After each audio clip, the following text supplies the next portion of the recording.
Hey everyone, in this video I am going to go over the Apollo platform, why it is my go-to whenever I'm asked about what databases to be purchasing and where is the best prospecting database and all of those kinds of things. I think the Apollo database is absolutely phenomenal and it's my go-to for a lot of reasons. One of the main reasons that it's my go-to is because when you compare the coverage to what you would get on a LinkedIn search, it's very, very similar.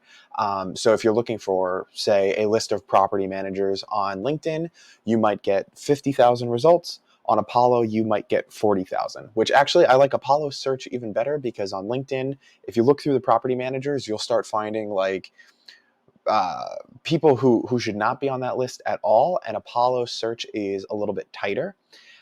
So the refinement of their job titles is awesome. Then when you compare this to other marketplace solutions like Lead IQ or Seamless, or some of the other ones like Icy Leads or things like that, Apollo just comes up with phenomenal coverage. So that is one of my biggest reasons that I love using Apollo.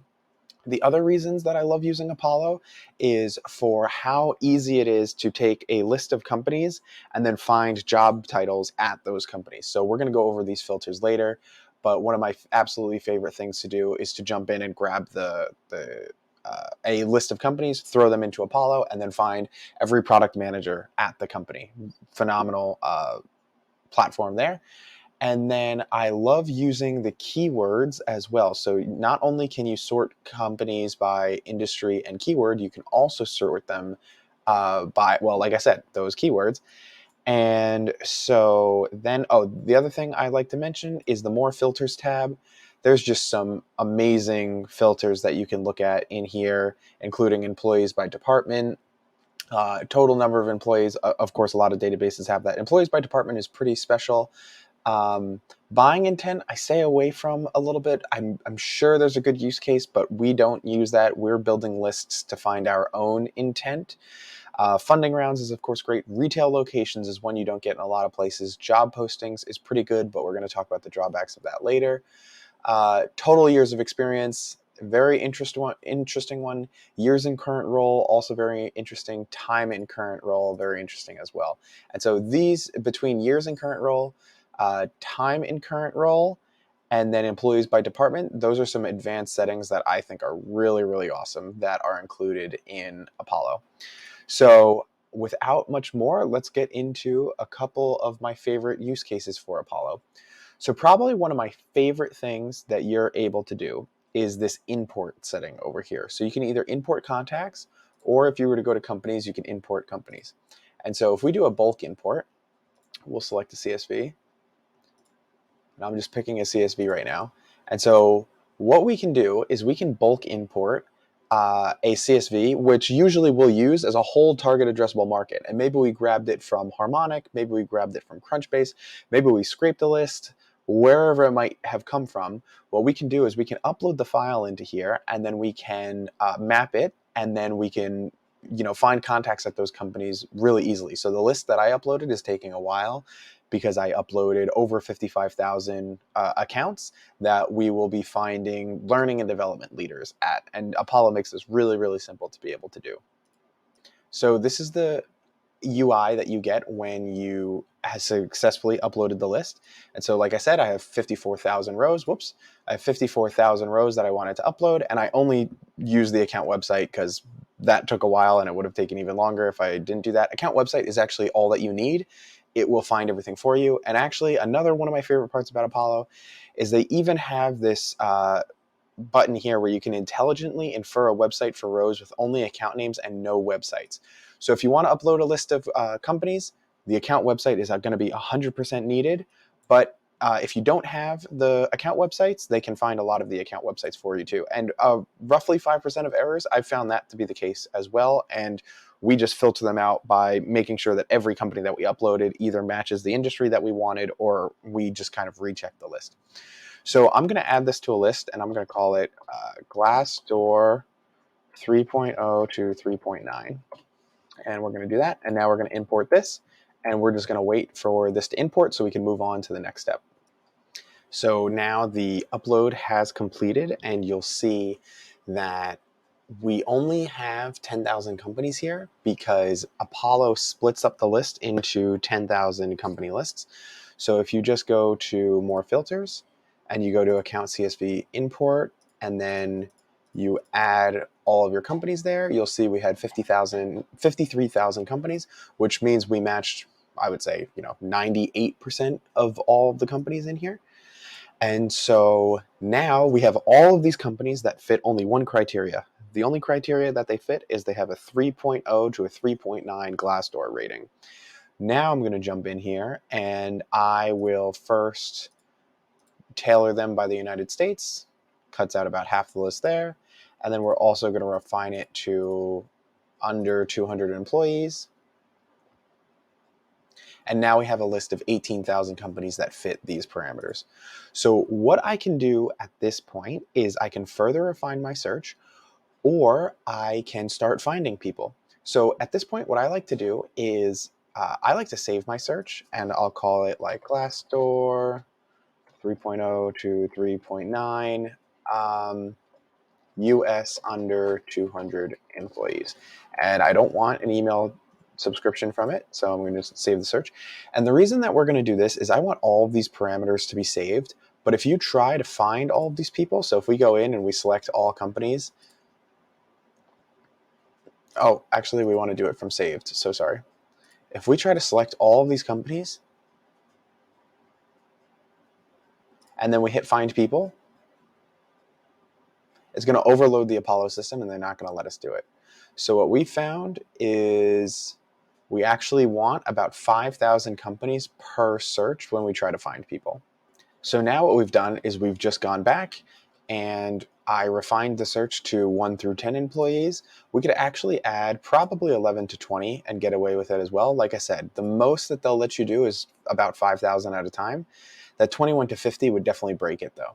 So now we have about 3,500 companies that we're going to be searching for. So we're going to select all companies and then we'll hit find people. And now we can find all of the people associated at the company that fits our job title search. Now, the job title search that they have in Apollo is phenomenal. You can either do this based off of the exact keyword that you're looking for, which I usually find works best if you're trying to find the top decision maker at the company. These titles are usually the best to put in: CEO, Chief Executive Officer, those kinds of things. Owner, president, founder, all of these are great things to be typing in. So this part is awesome. The job titles is great. Look, we inputted, what was it, 3,400 companies. There's a total of 3.8 companies here. What I also love about Apollo is that the saved contacts are in here. So if I've ever found them before, I can just jump in and save them and pull them right out. Now, if we're not looking for the top decision maker at the company, another great feature is that they have the choice of the management level, which we can come in here and we can select all the management levels that we would like to pick. And then we can pick the departments and job function.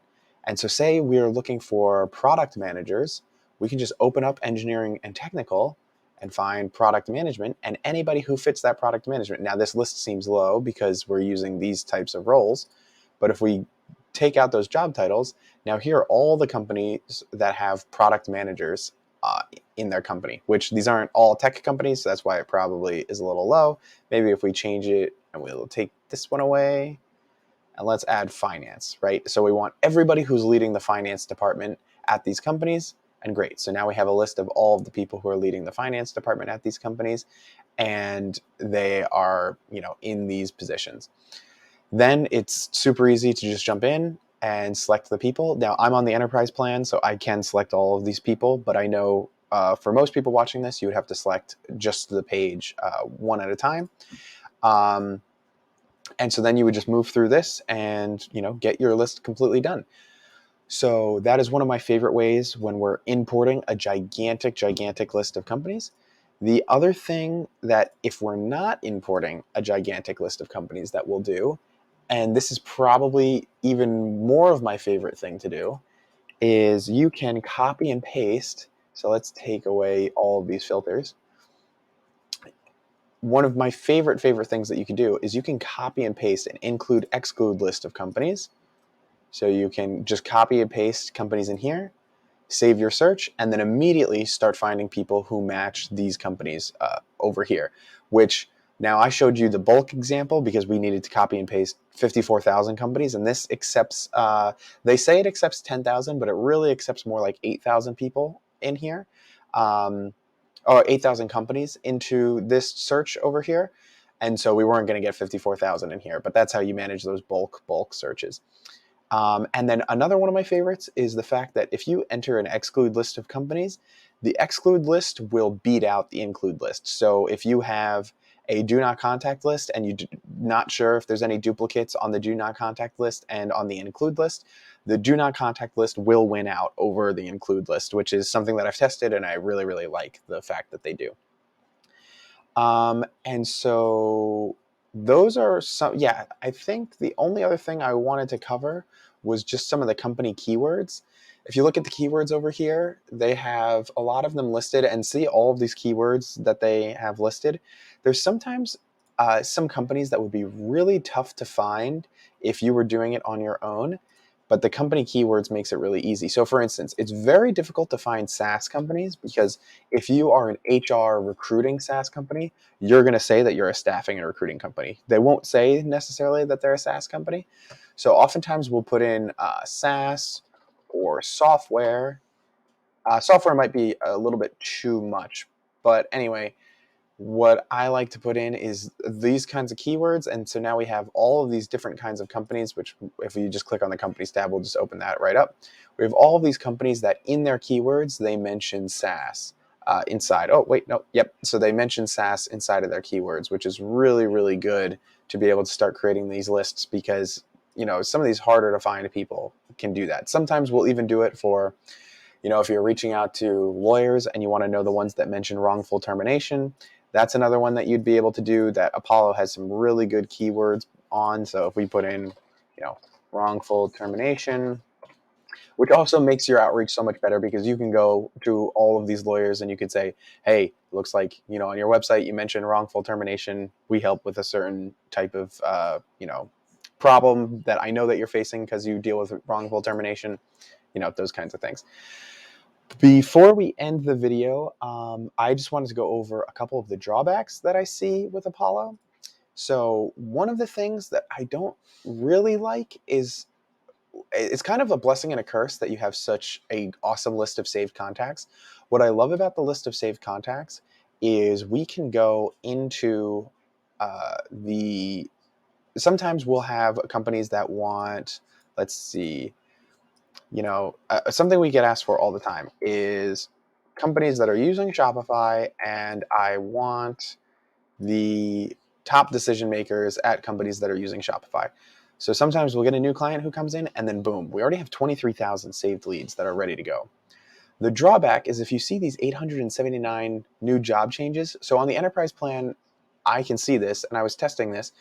What is kind of annoying is, so, you know, let's see, Jason is the founder and CEO of Crumble Cookies, right? And if he were to change his job, even though I'm searching for any company that's using Shopify, to my knowledge, and I've tested this, if somebody at Apollo wants to correct me, I'd be happy to listen to it.